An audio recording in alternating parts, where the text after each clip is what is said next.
Dear students, Namaskar. How are you? I hope you all will be fit and fine.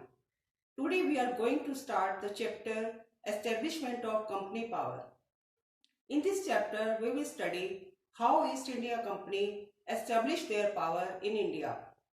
Firstly, it came in India for trading, but after some time, with the Industrial Revolution, it started to subjugate the resources of our country. So it started the mercantilism. Now let us know what is the mercantilism and start the chapter. Yes, dear student, let us start. What is mercantilism? As I have told already you that European companies have come in India for trade and they started the mercantilism. Now, first of all, you would like to know what is mercantilism. Actually, mercantilism is the profit making policy. इसका अर्थ है लाभ कमाने वाली नीति. इसको हम बोलते हैं mercantilism. Mercantilism was a profit making economic policy.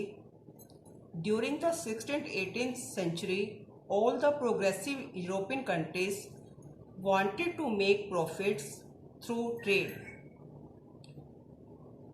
Through trade, they wanted to make the profit. व्यापार के द्वारा वो फायदा कमाना चाहते थे. It was understood that a country could progress if it produced more than it's consumption. और ऐसा समझा जाने लगा कि कोई भी देश अपने उपभोग से जितना ज़्यादा उत्पादन करेगा उतना ज़्यादा उसको फायदा होगा. Hence the country started exporting more important raw material at cheaper rates for profit. इसलिए अपने फायदे के लिए देशों ने जो है कच्चा माल आयात करना शुरू कर दिया ताकि वो उससे फायदा उठा सकें. The race to profits led to monopoly in trade and trade wars. This profit led to the monopoly in trade and trade wars. Trade wars means व्यापार के लिए युद्ध शुरू हो गए. Every company wants to take the profit, so it led to the trade wars. Thus, the profit-making policy or mercantilism led to the monopoly in trade and trade wars. So, what was the reason of trade wars? For the profit-making policy, it led to the trade wars. So, when the European companies started to follow the profit-making policy, then it led to the trade wars. तो इसने युद्धों को जन्म दिया. कौन से युद्ध को? व्यापार के युद्ध को. It means that competition started among the companies to get the profit. Now trade wars. Leading European nations that involved in trade wars in India were Holland, Portugal, England and France, and the East India Company of England emerged victorious. इस trade wars में किन किन European कंपनियों ने भाग लिया? ये थी हॉलैंड, पुर्तगाल, इंग्लैंड और फ्रांस. और इसके साथ ईस्ट इंडिया कंपनी जो इंग्लैंड की थी वो विजयी बनकर उभरी. By the 17th and 18th century, Europeans sank each other's ships. Now see, what was the result of competition? Now they become the rivals. अब वो प्रतिद्वंदी बन चुके थे. क्या किया उन्होंने? यूरोपियन सेंक ईच अदर शिप्स. उन्होंने एक दूसरे के जहाजों को डुबोना शुरू कर दिया. ब्लॉक्ड सी रूट्स, समुद्री रूट्स को जो है ब्लॉक कर दिया. And debarred the movement of supplies of the rivals. और अपने राइवल्स की सामान को जाने से रोक दिया. To fortify the settlements, European traders were at loggerheads. यहां लोगर हेड्स का मीनिंग है विद डिस्प्यूट, लड़ाई पर उतर आना. Loggerheads with dispute with the local rulers. Local ruler के साथ यूरोपियन व्यापारियों ने लोकल रूलर के साथ लड़ना शुरू कर दिया. Later the Portuguese, the Dutch and the Danish were eliminated. Eliminated means हटा देना। From the trading enterprise with India, Bharat के व्यापार के साथ उनको हटा दिया गया। किसको? पुर्तगालिस को, डच को और डेनिश को। इन 3 कंपनियों को जो है रास्ते से हटा दिया गया। When the trade wars began, it means they becomes all rivals and they did use the unfair means. Now we will know which trading companies came in India. The Portuguese. First of all, Portuguese did links with India. The Portuguese were the first. This is the important line you will underline. Who was the first to establish trade links with India? The Portuguese were the first to establish trade links with India. These trading posts or centers set up by the trading companies came to be known as factories. Now the next thing is, what are factories? Factories किसको बोलते हैं? These trading posts or centers set up by the trading companies came to be known as factories. Trading कंपनियों के द्वारा जो अपने केंद्र स्थापित किए गए उसको हम बोलते हैं factories. Over time these factories were also setup at the residential quarters of trading merchants and later they were fortified. कुछ समय के बाद उन्होंने ट्रेडिंग मर्चेंट्स के लिए, व्यापारियों के लिए भी वहां पर रेजिडेंशियल क्वार्टर स्थापित कर दिए और उनको फोर्टिफाई कर दिया। फोर्टिफाइड होता है चारों तरफ दीवार दे देना, किलेबंदी करना। इसको हिंदी में आप बोलोगे किलेबंदी कर दी। After the Portuguese, the Dutch, the British and the French also set up their trading post in India. पुर्तगीज के साथ बाद डच, ब्रिटिश और फ्रेंच ने भी अपने व्यापारिक केंद्र भारत में स्थापित कर लिए। The Portuguese seller Vasco da Gama discovered the sea road to India in 1498. पुर्तगाली नाविक वास्को डी गामा ने 1498 में भारत में समुद्र के रास्ते की खोज की। The Portuguese established their control over Calicut, Cochin, Goa, Daman, Diu basin, Salicet on the western coast of India. ये सारे सेंटर्स के नेम है जिसके ऊपर पुर्तगालियों ने अपना कंट्रोल स्थापित किया। बट लेटर ऑन, इसके बाद coming in the trade fray of the British and the Dutch, their possessions were reduced to confines in Goa, Daman and Diu by the end of the 16th century. 16वीं शताब्दी तक आते आते उनका पोसेशन, उनका अधिकार, उनका कब्जा जो है गोवा, दमन और दीव तक ही रह गया। Next is the Dutch East India company. Who were Dutch? Dutch were the people of the Holland. The Dutch East India company was formed in 1602 to trade with India and the other countries of the east.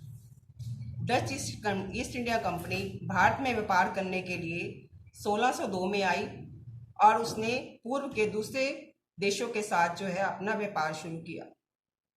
There main trading centres in India were Tranquebar in Tanjore district of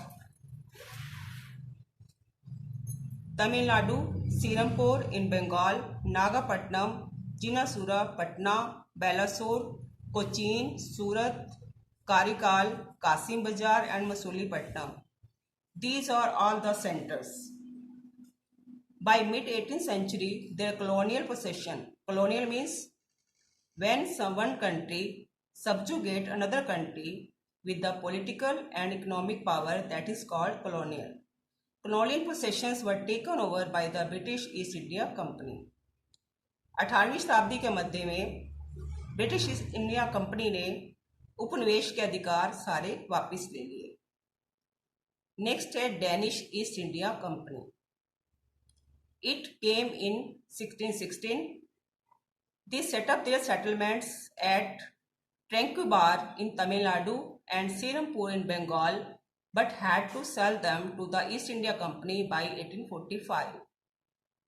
Danish east India company 1616 में आई और उन्होंने अपने settlements Tamil Nadu और बंगाल में किए, but after some time they had to sell them to the East India company by 1845. The next company came the French East India Company. It came in India in 1664. Unlike the British East India Company, which was a private venture, the French East India Company was owned and controlled by the French government. ये जो है French government के control में थी और soon to compete with the British, क्योंकि उसे जल्दी ही compete करना पड़ा किससे, with the British and the Dutch companies.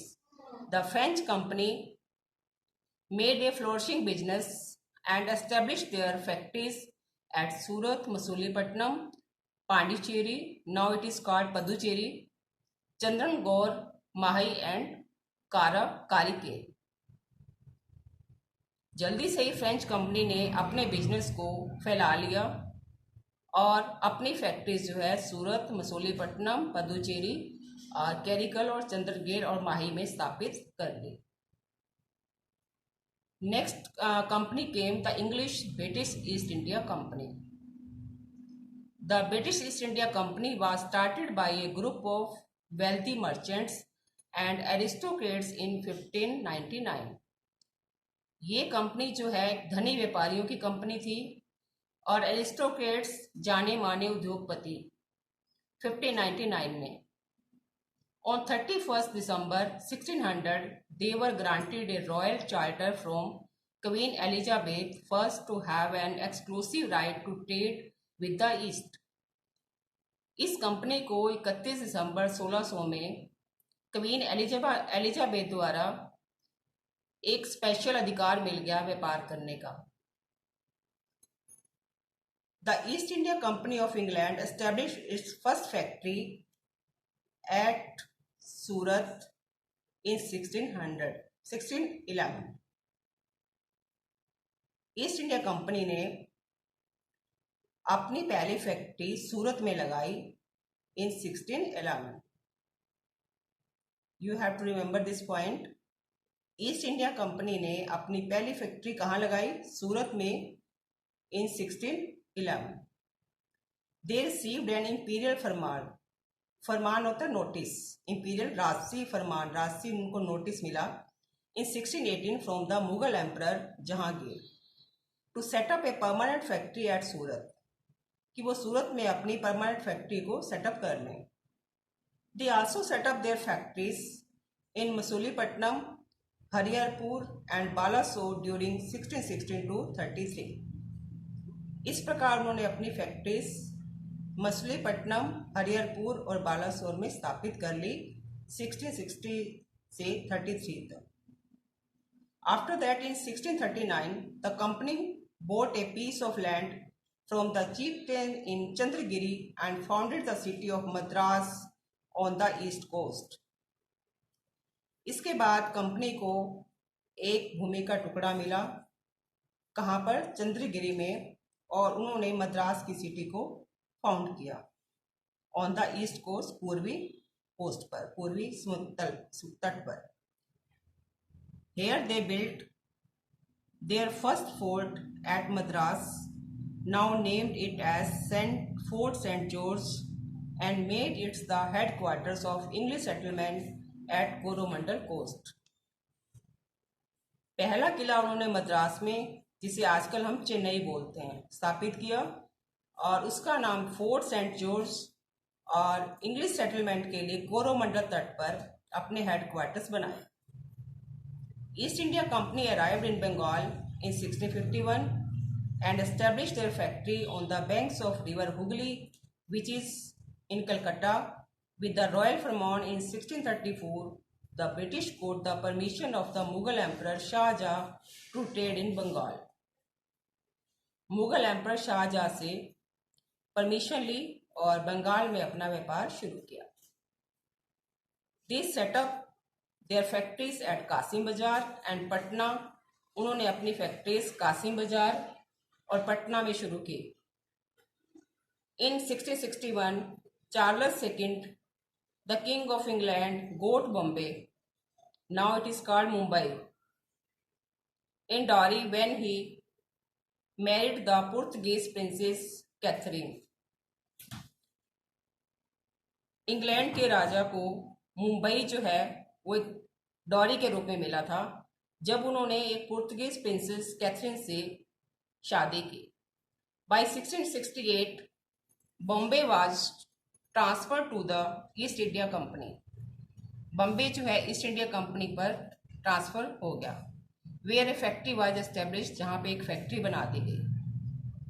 The company even persuaded the Mughal emperor Aurangzeb to grant the East India company. Company ने मुगल एम्परर औरंगजेब को परसुएड किया कि वो ईस्ट इंडिया कंपनी दे दे। फरमान to have right to trade duty free, क्या दे दे? Right to trade duty free, बिना टैक्स के व्यापार करने की अनुमति दे दे। The Mughal emperor Aurangzeb gave the farman to the East India company to trade. इस प्रकार मुगल एम्परर औरंगजेब ने ईस्ट इंडिया कंपनी को फरमान दे दिया कि वो बंगाल के साथ व्यापार कर ले। व्हेन द ट्रेड एक्सपेंडेड, जब व्यापार फैला, the merchants and traders were encouraged to settle there.